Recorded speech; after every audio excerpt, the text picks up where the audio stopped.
Hello and welcome to the latest video from the Kingsley Napley technology team. Now, as commercial lawyers, we regularly act for tech startups, and we're seeing increasing numbers of startups who are using technology to produce solutions for social or environmental problems. And so in this video, we're going to shine a light on the tech for good sector. And to help us in doing so, we've invited a guest who is at the forefront of the tech for good community in the UK. And I'll actually pass over to my colleague Alex, who will introduce her. So today we have Nelly Lavielle, a partner at Bethnal Green Ventures, which is a leading early stage tech for good venture capital firm. Nelly, welcome and thanks for joining us. My first question to you is, what is tech for good and how does it fit with BGV's mission? Thank you so much for having me today. Really pleased to be here. So Tech for Good is essentially the intentional use of technology to address social or environmental problems. At BGV, as you said, we're kind of Europe's leading early stage Tech for Good VC, and we back founders who are using technology to solve really big social and environmental problems that we are facing today. At the heart of what we do is the belief that technology can really have that positive impact, and the role of technology in delivering those solutions at scale and with ultimately the declining unit cost, so affordable solutions, is a very attractive investment opportunity. We all know that better solutions are needed to address the huge problems that we're facing today.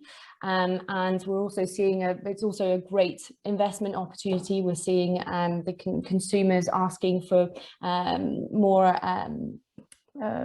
purposeful products for companies that really care about impact. And we're also seeing founders and really skilled professionals wanting to use their skills for a cause that matters to them. And that's really at the heart of what we do at BGV. And how does BGV support tech for good startups? So our model is that we invest really early and then reinvest once startups go on to raise further funding. So when we invest initially, the startups are very much at the beginning of their journey. They are kind of pre-product, pre-revenue, and we support them through a 3-month intensive support program full of workshops, clinics, one-to-ones, lots of connections to really accelerate their business and the growth of their business. But the support doesn't end after the program ends. As a member of our portfolio, our startups have access to our resources, including follow-on funding for the duration, like lifelong support essentially, usually until the startup's life ends, not sort of the founders, but they're able to access those resources long after the program ends. And I think that support mostly focuses around fundraising and impact measurement after the program ends. So helping with the fundraising strategy, introductions to investors, feedback and coaching on fundraising, but also impact measurement and management, and how to best practices, but also how to communicate your impact to stakeholders, including investors and BGV. What makes a successful tech for good business, and can you give some examples from BGV? So actually, it might be a good time to plug a video program that we made in partnership with Tech Nation, and it's on the Digital Academy website. It's a free short video course on how to start a tech for good business. And if you're an entrepreneur out there who wants to learn more about tech for good and how to go about starting your startup, please go and check it out. So for example, Doctor, who I think we invested in 2013, they are essentially at the forefront of the digital healthcare for effective patient management. And in response to the pandemic, they kind of rolled out a number of new products to help hospitals deal with the crisis. And sort of through their broadcasting messaging tool, they enabled hospitals to efficiently battle the rise of misinformation about the virus, for example, but also kind of reaching hundreds and hundreds of thousands of patients across the UK in the first few months of the crisis. So that's been, they've really done some amazing work in the last year. And another one I wanted to highlight was is Organise, which is the UK's platform for workplace campaigning, and they grew their membership from 80,000 to more than 1 million in less than 10 months in 2020. And workers from predominantly low income working backgrounds successfully launched campaigns for fairer working conditions through lockdown for, you know, delivery drivers, for example, at Uber Eats and Deliveroo and Just Eat, as well as urging employers to provide protective equipment for warehouse workers. So those are just two examples of many in our portfolio. Those are great examples of successes. Thanks for those, Nelly. Turning to almost the other side of the coin, what kind of problems or hurdles do you think, you know, startup founders in the tech for good space most commonly face? Well, since we're kind of talking to a legal firm, I had a little think about, you know, what are the also most common legal problems that startups, especially early stage startups, face. And something that we've seen before is when startups get their initial investment, they might not have kind of contracts in place for some freelancers that they're working with, or maybe some designers who help design their logos. And so it's really important for, you know, the IP is usually all over the place. So really important for founders to sort this out again sooner rather than later. So that's something that we make sure that all our entrepreneurs have once they come onto the program.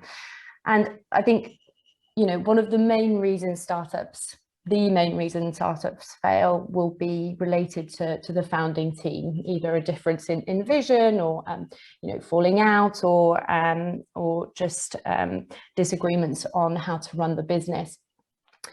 This, you know, it is the most common reasons why, you know, things go wrong. But what really rubs salt in the wound is when they haven't worked out what to do with their equity, or if the agreements are kind of non-specific about, you know, who the founder can sell their shares to, and you know, the arrangements that they make actually need to be able to work in practice if things go wrong. And this is again something that we've seen, and always good for founders to really do that serious piece of housekeeping at the beginning, even though, you know, we're all very enthusiastic at the beginning and then nothing can go wrong, but always good to plan for the worst in case that does happen.